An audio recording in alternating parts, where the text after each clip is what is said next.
Arakunrin Taofeek Asimihu ẹ̀gbọ́n bàbá àbèjì. So bàbá àbèjì náà bá wà níbà ní èyí ṣùgbọ́n gbogbo bọ́ ṣe treat ẹ̀ ní Abuja kò jẹ́ kí ó lè wà níbà wà ní hospital nígbà treatment. So ìyẹn bẹ́ẹ̀. So ọ̀rọ̀ yìí ṣẹlẹ̀ ní láti 2021 obìnrin kan ló kọ́kọ́ ẹ̀kún àwọn ìyàwó àbúrò mi yẹn torí ìrítọ́ rí wọ́n rí pé òun ṣe tó ó bí ìbejì ó wá jẹ́ ẹni tó yẹ pé ó pupa so nobody tó máa rí tí ò ní ẹ̀pọ̀ ọmọ yẹn so obìnrin yẹn láti rí ó ẹ̀pẹ̀ ó bá gba owó so bóyá ń ṣe kí ní yẹn lórí social media àwọn people tó lọ́pọ̀ dẹ́gbà míì àti Àbíkẹ́ Jàgàbá wọ́n ń wò so wọ́n ti níjà ńlẹ̀ for good 2 years sẹ́yìn so wọ́n láti mú family mi yẹn láti fi ẹ́ńtà woman yẹn wọ́n ti mọ́ pàǹtì so wọ́n ní pé kí ọmọ yẹn mú anything wọ́n ní kó parọ́ pé 14 years lòun àti bẹ̀rẹ̀ náà ti bẹ̀rẹ̀ sí ní ti brother mi mọ́lé so wọ́n mọ́ brother mi yẹn pé ó rèpù ọmọ 14 years so wọ́n ti mọ́lé for good 3 days kan tó gba bẹ́ẹ̀lì ẹ̀ jáde nígbà tó ti mọ́lé yẹn nítorí lọ́pẹ́ yẹn kò mọ́ anybody ó ní láti pick ìyàwó àbúrò mi yẹn ó gbé lọ sí Yaba ní military hospital kan níbẹ̀ ó ní láti lọ fún ní abẹ́rẹ́ bẹ́ẹ̀ ìjọ́ kejì yẹn ni èmi wọlé wá ló pè mí pé kí n máa bọ̀ wá sí Yaba tí mo lọ síbẹ̀ so ó gbé lọ sí military hospital yẹn ó ní láti sọ pé fún ní abẹ́rẹ́ family planning pé kò gbọdọ̀ bímọ mọ́ because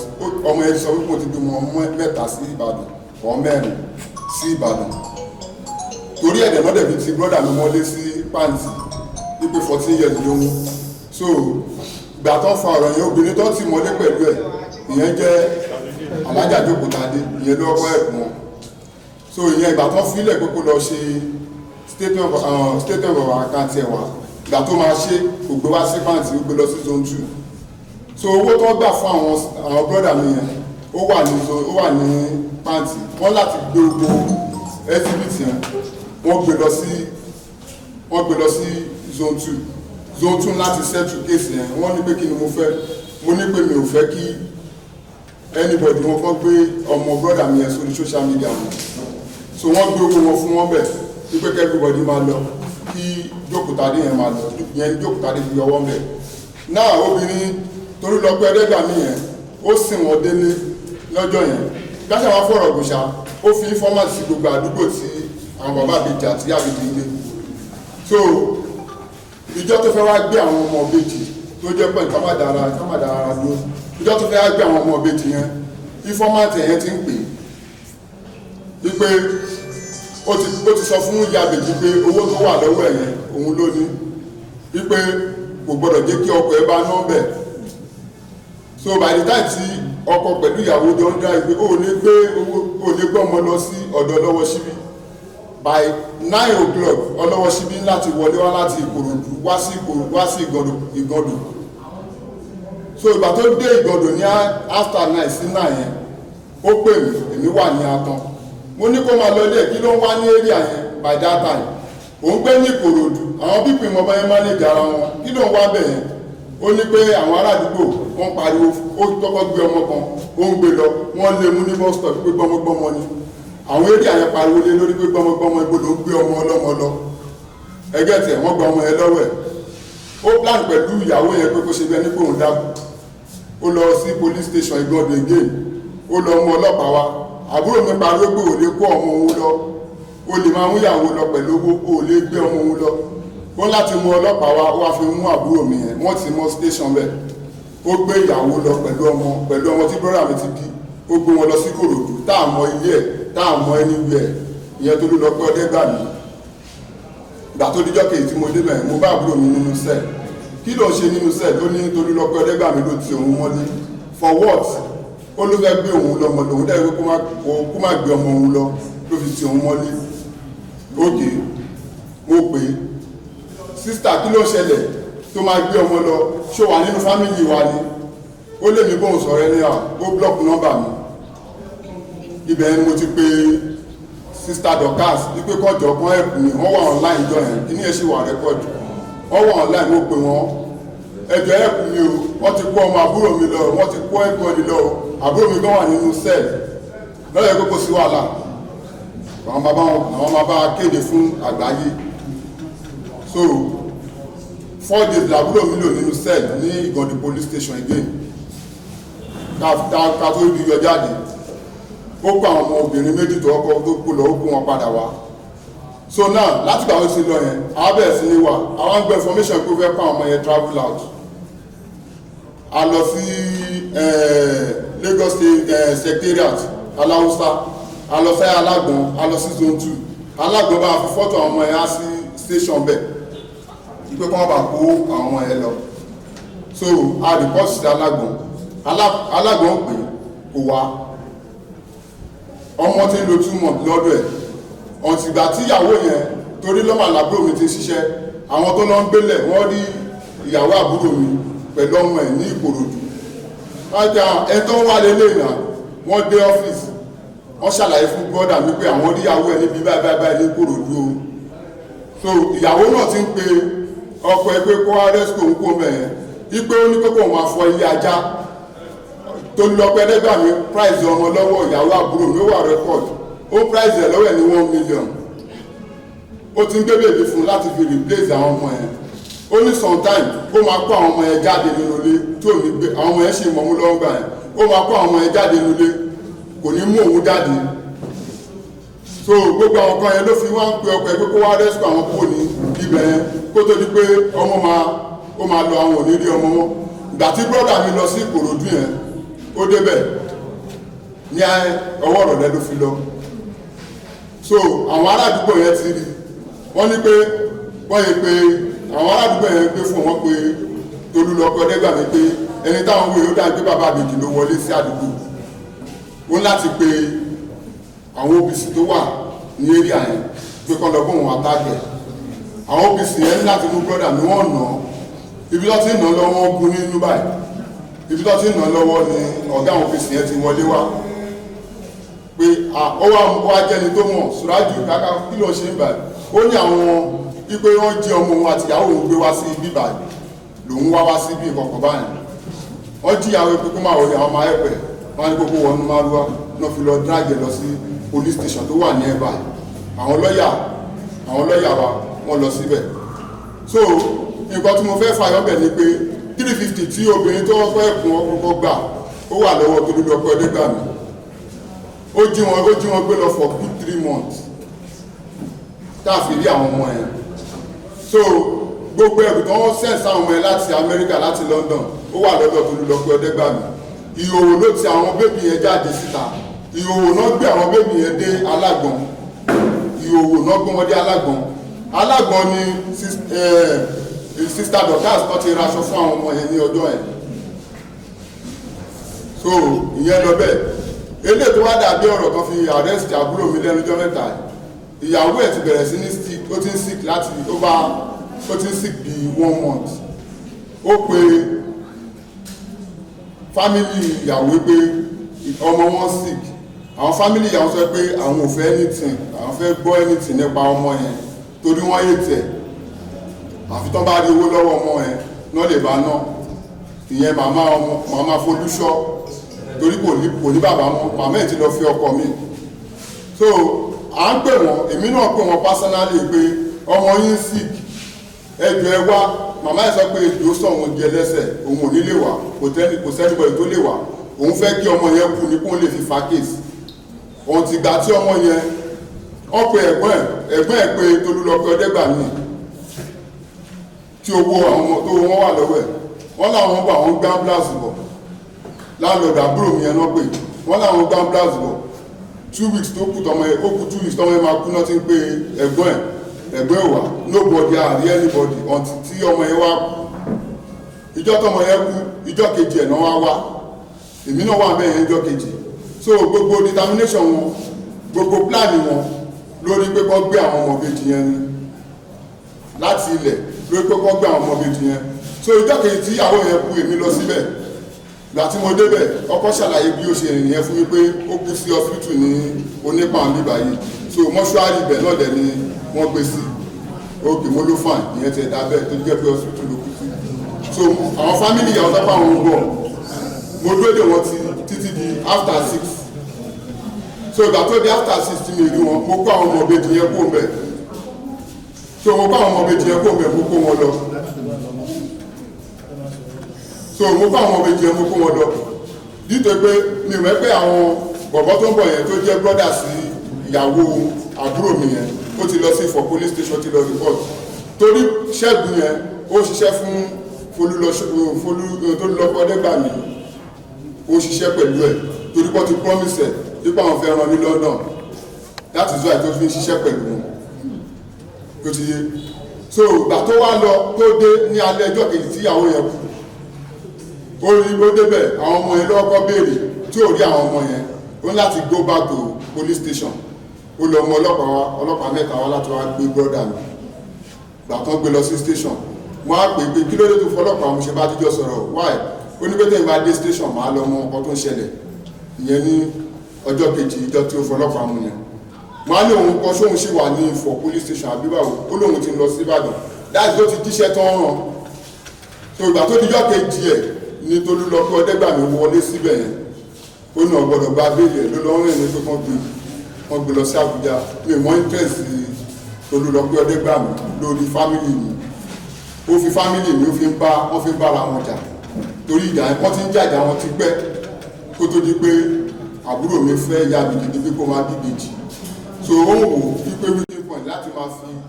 àwọn èèyàn jà náà fi fámìlì mi jà so wọ́n láti gbé àbúrò mi lọ sí Àbújá wọ́n gbé lọ sí Àbújá wọ́n lọ tí mọ́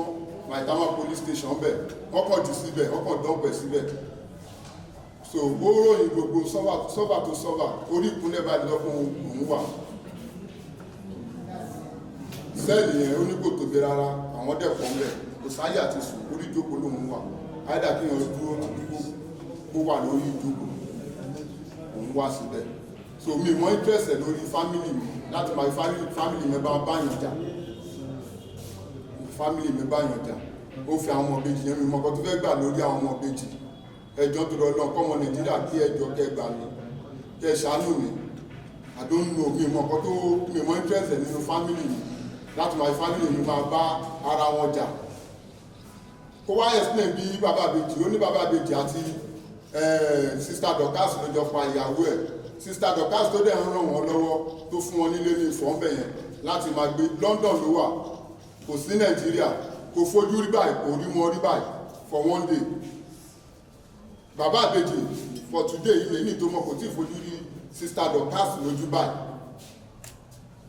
kí ni interest sister Dorcas láti fẹ́ pa ìyá ìbejì ṣé òun ló máa jẹ́ pé owó ẹ̀ lékún sí ni ẹni tí ò rí rí tẹni pé òun ló pa ìyá ìbejì so wọ́n láti lọ fún àwọn fámílì ìyá ìbejì ní 2,000 3,000 wọ́n lọ yẹn tàbí wọn pé kán bá kà wọn ìyẹn Tolúlọpẹ́ Ọdẹ́gbàmí àti Àbíkẹ́ Jagaban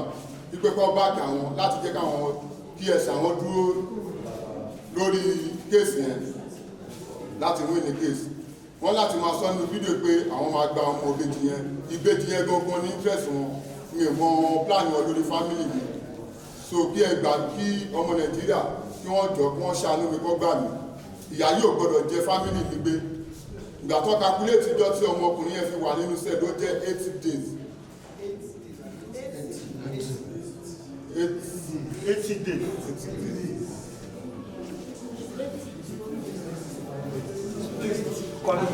Contribution please. Torí wọ́n dangerous kan jẹ́ pé gbogbo ṣọ́ọ̀bù nísìn gbogbo lè rí èèyàn mẹ́ta wọ́n lè pé èèyàn mẹ́ta wà ń bẹ̀ èèyàn mẹ́rin wà ń bẹ̀ torí mi wà ní travel wọn mẹ́kí mo wà ní travel wọ́n bí pé mo wà ní Èkó so ṣọ́ọ̀bù nísìn mi lè lọ sí ṣọ́ọ̀bù mi mọ́ wọ́n lépa ẹ̀mí mi kiri Tolúlọpẹ́ Ọdẹ́gbàmí àti Àbíkẹ́ Jagaban with Ṣẹ́gun tó jẹ́ brọ́dà fún Folúṣọ́ ìyàwó bàbá ìbejì wọ́n lépa ẹ̀mí mi wọ́n jẹ́ kí lè lọ sí ṣọ́ọ̀bù láti lọ ṣiṣẹ́ ọjọ́ mi mọ́. Iṣẹ́ ò lẹ́yìn ṣe? Mo ń ṣe mechanic, mo ń ta part maruwa, wọ́n jẹ́ kí n lè lọ síbẹ̀ mọ́ láti lọ ṣe business mi. Ṣé Folúṣọ́ tó jẹ́ ìyá ìbejì yẹn wọ́n sọ pé wọ́n sọ nígbà kan pé 14 years ni. Bẹ́ẹ̀ni àdéhùn ìbílẹ̀ ní zone 2 náà tó wá padà dìtẹ́tì ipò tí wọ́n mẹ́rin sí Ìbàdàn. Ẹlẹ́ẹ̀kejì àwọn ìbejì yẹn kọ́ sí wọn náà. Àwọn ọmọ ìbejì yẹn wà lọ́dọ̀ ti tèmi èmi ni mo gbé wọn níjọ́ kejì tí àwọn so tó bá jẹ́ pé ẹ̀gbọ́n Folúṣọ́ yẹn báyìí kó bá àwọn ọmọ ìbejì yẹn ń bẹ̀ yẹn ní ọjọ́ kejì yẹn ni ó kọ́ sí kó má fọ ọlọ́pàá mú bàbá ìbejì torí wọ́n ti gé ní nǹkan tó ń fẹ́ ìbejì yẹn gangan ní determination wọn láti gbé láti kó so gbogbo plan wọn láti rán bàbá ìbejì lẹ́wọ̀n wọ́n mọ̀ bọ́yẹ máa ṣe ìyá ìbejì bóyá wọ́n máa fún lábẹ́rẹ́ kó wọ́ síbì kan ìbejì yẹn gangan ní target wọn mi mọ̀ kọ́tọ́ rí lára àwọn ọmọ ìbejì yẹn mi ò understand kọ́tọ́ rí lórí ẹ̀ tó fi ń lé àwọn ọmọ ìbejì yẹn káàkiri àti ń fa kéésì àti ń pariwo kí ní bọ́ǹsì láti 2021 bẹ́ẹ̀ ni. ẹ̀jẹ̀ máa dùn báwa ni òkú ìyàbèjì wọ́n ti sí òkú ìyàbèjì nísìnyí wọ́n sọ pé wọ́n fẹ́ ṣe autopsy fún òkú yẹn ó sì wà ní mọ́ṣúárì. láti ìgbà wo ló ti kú. ó kú ní last month náà ló kú 19 April July. ó sì wà mọ́ṣúárì. ó sì wà mọ́ṣúárì. bẹ́ẹ̀ ṣe Tolúlọpẹ́ àti Mrs. Dorcas yẹn àwọn méjèèjì yẹn náà jọ ní problem kan jà. ok wọ́n fi wá wọn. lọ́ fún àfi family tèmi láti máa fi bára wọn jà. wọ́n ti mẹ́pà lówó lọ́wọ́ wọ́n ti mẹ́pẹ́ àlówó lọ́wọ́ àlágbára láti zọ àyè tó fi family mi máa bára wọn jà. kí lorúkọ tí. orúkọ yìí tèmi ni Taofeek Asimihu. báwo lẹ ṣe jẹ́. èmi ni brother fún bàbá ìbejì Suraju Asimihu. ó wà ní hospital pẹ̀lú gbogbo tọ́ṣọ́ ìtàn tọ́ṣọ́ ẹ̀ ní police station nínú Ifọ̀ police station bíbá ẹ̀ wọ́n ní tọ́lẹ̀tì náà ti mọ́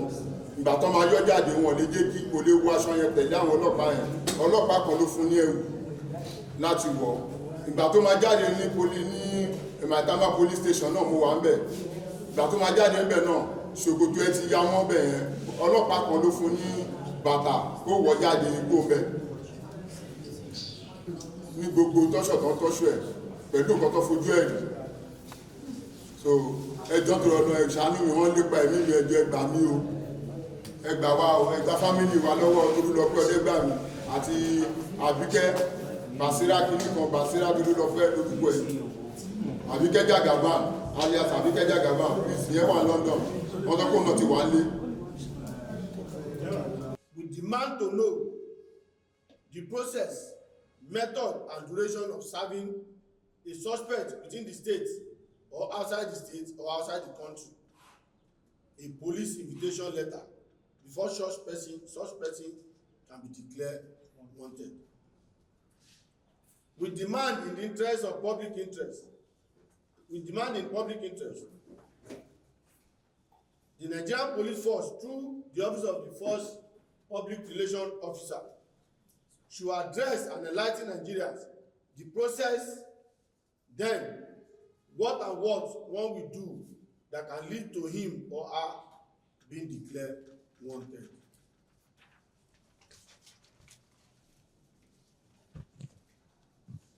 For avoidance of being partisan and to see justice served, the Inspector General of Police should use his good office and person to step down the wanted order on Dorcas Adeyinka to avail her opportunity to honor police invite without being harassed or embarrassed. We hereby demand that the Nigerian Police Force should tender its unreserved apology to Mr. Suraju Asimihu Bababeji with compensation for unlawfully detaining him for the period of 11 weeks without trial or proper investigation. And he was even taken out of jurisdiction. Incident happened at Ifọ̀. If you are even alleging him of murder of his wife that died in the hospital, you are telling us that the state CID Eleweran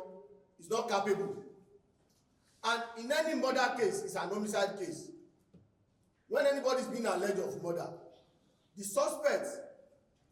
cannot spend more than 24 to 48 hours in the division before it will transfer to the state criminal investigation department. In this case of Mr. Asimihu, he spent 13 days at Ifọ̀ police station. Instead of taking him to Eleweran, they fly him directly to Abuja and kept him in custody at Maitama. Division Police Command at my Tama for about 65 days, making 11 weeks that the young man, the poor man, is in incarceration. And within that 11 weeks, he was not taken to court. Not until his brother approached a court to file a fundamental right enforcement before the court give order that he should be released on bail. The question we are asking the IGP is that if they have changed the status quo, they must tell Nigerians. And it was obvious. The young man have alleged this this particular woman that there was a time she came to her house, to their house at Igondo, wanted to kidnap the children. And then the residents, everybody, they mobbed her, they almost killed her. She escaped. Again, she took the children to her house at Ikorodu without the consent of the husband. 3 months. For 3 months, while they were looking for the woman and the daughter, all because you want to use them to make money. If you are to assist me as a person, you must get my consent. You cannot assist me by proxy. You cannot be displaying my child as if I am not anybody, even no matter how poor I am. If you are to assist my family, you must have my consent. And this person is ill and healthy, but you see them as a poor person. The young man went to Ikorodu because the wife called him that we are suffering here, we are here in so place, because the address was not known to the husband. So the man went there without any backup to rescue his family. The next thing he would do is to call on the OPC to attack. The man was injured in the stomach. We are surprised that because since he came back from Abuja, he has been in the hospital. And so the brother is here. So he's supposed to have been here. When he came back from Abuja, he was speaking with the press. All this thing we are telling you is already on the media.